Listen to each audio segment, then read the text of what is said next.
Permanent makeup అనేటటువంటిది మనం permanent makeup అని పిలుస్తాం, కానీ it's not a permanent makeup, it's a semi permanent makeup.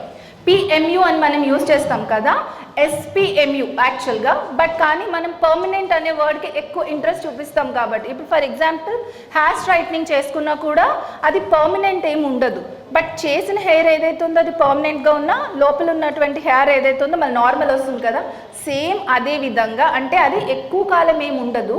అదేవిధంగా పర్మనెంట్ మేకప్ కూడా కంప్లీట్గా పర్మనెంట్గా ఉండదు. సో సెమీ పర్మనెంట్ మేకప్ అని చెప్పి మనం పిలుస్తాం అనమాట పర్మనెంట్ మేకప్ని.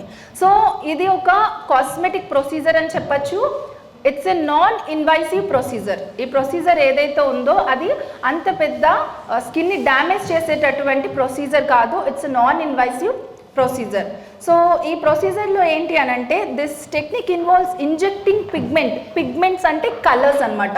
సో కొన్ని కలర్స్ని మనం స్కిన్లోకి ఇంజెక్ట్ చేస్తూ ఉంటాం.